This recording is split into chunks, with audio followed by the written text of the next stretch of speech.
So quick disclaimer before this video starts. So I did use some powers from both My Hero Academia and Black Clover manga. So if you're not up to date with them, you have been warned. Hello there guys, it's Bulkawan here, back on another video, and today I'm going to do What If Deku Have Asta's Power Part 11. Hope you enjoy it.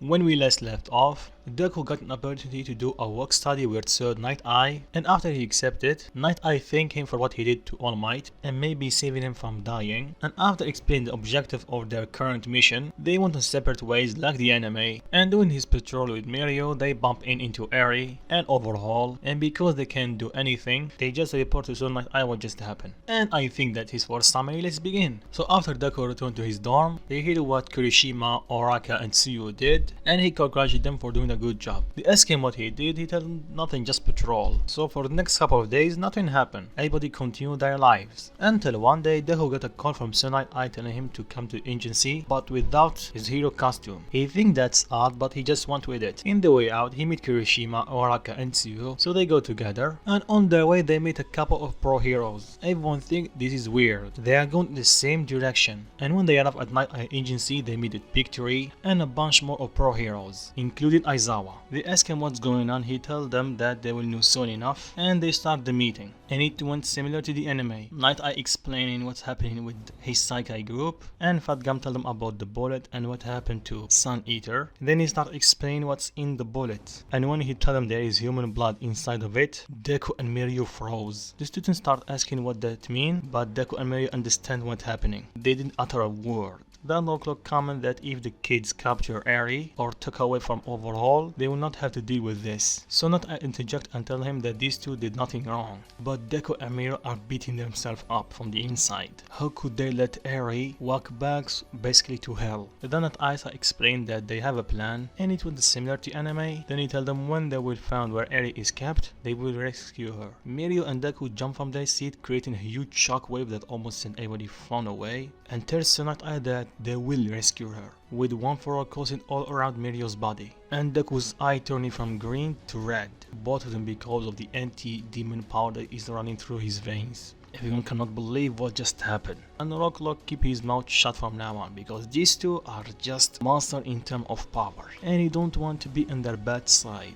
especially Deku because he did saw what he did to All for One. So he let the meeting end, and when the students are in the lobby just waiting, and they try to cheer Mirio and Deku up, Aizawa walk to Deku and tell him, "Don't worry kid, we will save her, but we have to be patient for now." Deku nod and everybody return to UA. So right now we have 3 days before they know the location where Eri is kept, and during these 3 days, Deku and the rest try to keep it under wraps, but Deku couldn't. During the training, he's always daydreaming and a bit pissed more than usual, especially when his demons start telling him that if he only dealt with Overhaul then and there, he will not have to deal with this. Deku each time to shut up, so in the anime they call him in the night, so that day during the training, Deku is going to explode. Literally, his negative emotions are starting to get the better of him, especially during the training in the beta field I believe. Deku could not hold it in anymore, he grabbed his Demon Slayer sword and he started one-shotting every mountain or every rock that is in front of him. He rose up in the air and intentionally, his sword turned into his black divider form, or a smeared version of it, and slammed it against the ground. And it split the ground into two. Start bleeding heavily. Everybody was frozen in their place to see Deku's power, as I walk up to him and tell him to calm down a bit, especially when he saw the Demon Slayer sword in his Black Divider mode. But Deku is not transformed, so his power is evolving or something. Then he called it a day and tell everybody to return to the dorm.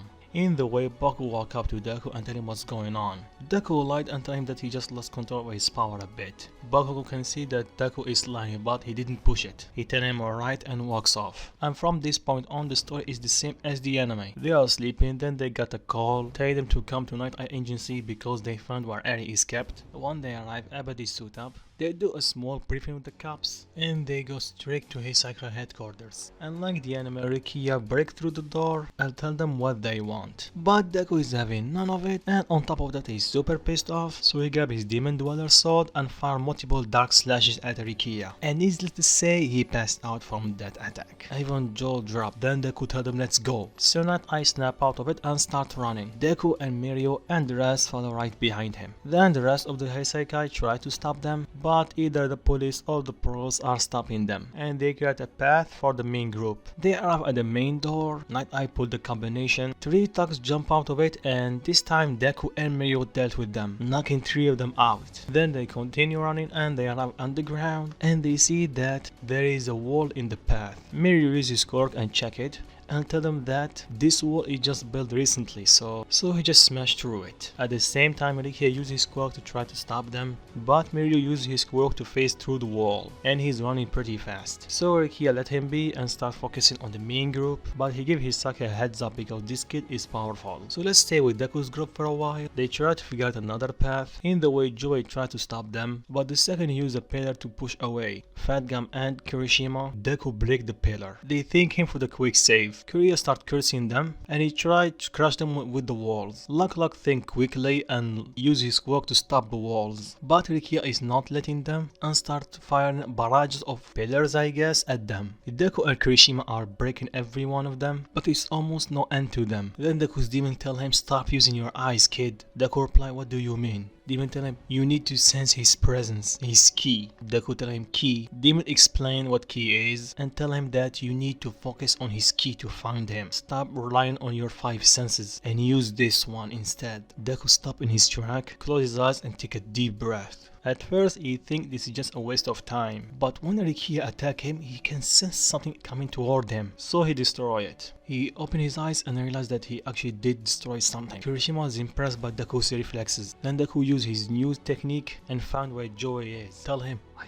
found you, and jump at him and break the ceiling. Then he grabbed him by the collar of his shirt and throw him to the ground. And before he can get up, Deku grabbed his Demon Slayer sword and knock him out. Everyone was impressed. Aizawa told him, how did he know that he's there? Deku told him that he will explain later, let's keep moving. And the moment he said that, they hear a massive explosion, and it's coming from the direction where Mirio was. And for us to know what exactly happened, we have to go back in time 5 minutes and go with Mirio. Like the enemy, he was going through the walls, but much faster. So in a few seconds he encounters Shisaki. Shisaki tell him, don't play schoolboy. Mirio tell him, I'm here for Eri. But before he can move, Sasaki uses his quirk on him, so Mirio starts losing balance, and Shin tries to shoot him. But before he can do that, Mirio uses his ultimate technique with one for all and knock both of them out. Because in the anime he did tell that he wasn't able to use his full power because he was a bit drunk. Or he did miss, I'm not sure. So basically with one for all he have enough power to knock both of them out. And now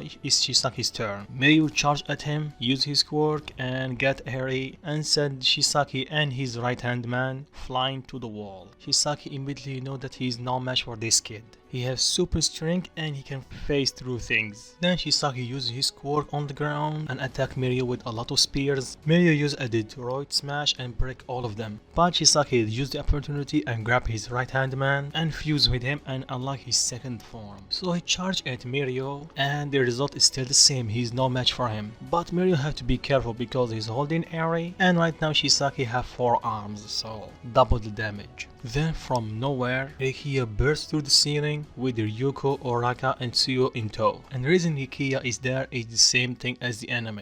Although Toka used the blood of one of the officers, not Deku's blood because she don't have any. So overhaul take the opportunity and grab Shin and Rikiya and fuse with them at the same time. That's why he create a huge explosion. Then Monster Shisaki start ordering Eri to come back using Shin quirk. She wanted to return but Mirio stopped her and tell her he would keep her safe. Mirio starts using one for all throughout all his body and yell one for all 60%. And for simplicity's sake, let's go with 4 counting this time. I don't know which name will go with Mirio, and if you guys have any good ideas, please leave it in the comments down below. So let's return to the story. So Mirio can use 60% of one for all without damaging his body. He can push to 80%, but only for a brief moment. And when he uses 100%, he would fracture his bones. Not destroy them like Deku from the anime, but multiple fractions can lead to a broken bone, so he need to be careful. But he has something up his sleeves, or 2 things, Black Whip and Float. I was going to put a 3rd quirk, but we don't know what other quirks one for all have, so we're going to stick with these 2. So when Mirio power up, he hear Deku's voice behind him. He look back and see the group, but the second they did, Overhaul see Aizawa and use his quirk on the ground and try to remove Aizawa from this fight, because if he look at him, he will cancel his quirk. But before the spikes reach Aizawa, Deku uses his black form and destroy the spikes. Mirio hand over Eri to Night Eye. Then Deku tell Mirio, let's take the fight outside. Mirio nod, he used Float to fly with one for all, and Deku start flying, both of them slam into Shisaki and they took him up in the air. Shisaki pushed them away, but Mirio used Black Whip and grabbed Shisaki, pull him closely, and Deku swing his sword and cut off Shisaki's arm, or one of them. Shisaki know that he cannot hold both of them at the same time, so he focused on Deku because he is the most dangerous one between the 2. So he uses his quirk to create multiple arms and throw him at Deku. Deku start cutting every one of them, but with that Shisaki left himself open and Mirio delivered a furious Detroit smash to his face, sending him flying up the air even more. Shisaki wake up after remembering his master and start breaking his body even more. Then it hit him. He let Deku come closely, but the second he did, he break his arm and form it again and punch him straight to the ground. Deku was able to block the attack using his sword, but nonetheless it sent him flying to the ground. Deku starts slowly getting up, then he heard the group voice. Aizawa give him a hand to get up, then Deku tell him I need to cancel his quirk. So he grind his teeth and lift his Demon Slayer sword up in the air and yell, Anti-magic Demon Slayer sword Black Divider, and fly at top speed at Shisaki. Shisaki see him coming and try his best to keep away from his sword, but with that he left himself open to Mirio's attack, so he will get damage but not as much with Deku's attacks, because Mirio is only using 60%, maybe 80% sometime. Remember, in the anime Shisaki was able to keep on fighting even though he received couple punches from 100% Deku. So with Mirio only using 60%, he can stay in the fight way longer. But Black Whip is still annoying a bit, but he can deal with it. So once again Deku prepared to strike Shisaki, but this time Shisaki blocked the attack by holding Deku's arm and pushing away the Demon Slayer sword. Deku jumped back to his base, so he yelled for his Demon Slayer sword, and before he reached him Shisaki grabbed it, so he called for his Demon Destroyer sword. But before he can touch it, Shisaki landed a powerful punch, sending him flying to the ground hard. Everyone rushed at Deku to give him a hand, and Mirio decided to start using 100%, but it's just too painful for him. So after a couple of punches, the pain was too much, and because of it he let his guard down, and Shisaki took a penalty and tried to punch Mirio. But before his fist connect, his hand got slashed. He was in pain, then he started looking at around, then he saw Deku in his black form using a katana. Everyone was shocked to see Deku's new sword. Even Deku was surprised where this sword come from. So basically when Deku was on the ground, his grimoire started flipping his pages and this sword come out. He was shocked, but he didn't question it. He grabbed it and started using it. He charged at Shisaki, and because this sword is really light compared to the others, Deku's attacks are much faster. He quickly cut all Shisaki's hands, then he called for his Demon Slayer sword and power up to Black Divider and slashed Shisaki through his chest, stopping his cloak temporarily and sending him rolling to the ground. And Deku realized that he don't have much time in his black form anymore, so he quickly fly down and power down. Everyone congratulated Deku, but Deku told him I did not do it alone, while looking at Mirio. Mirio smiled and a fist bump. Then he tell him, so what should we do with him? Deku think for a second, then he tell him, I have an idea. He called for his Demon Destroyer sword and walked to Shisaki and put it on his chest. Everyone think that he's going to finish Shisaki off, but something unexpected happened. Shisaki is returned to his human form, and by extension, everyone that he fused with is returning to his original state. So before you guys comment, I don't know if the Demon Destroyer sword can actually do this, but if he can stop a forbidden magic that the elf use, maybe he can use this, I don't know. Plus this is what if.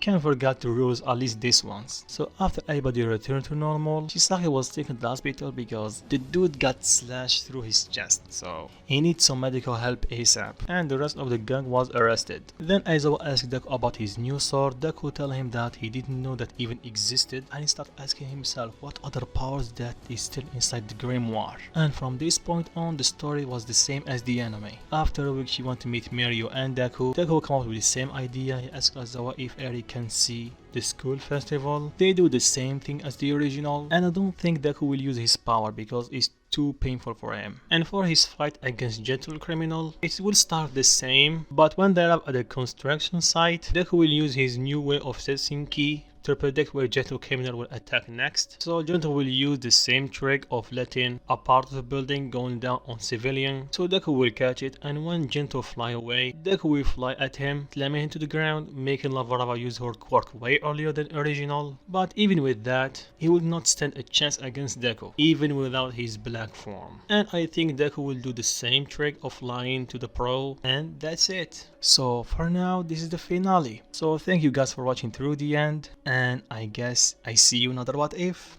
Peace.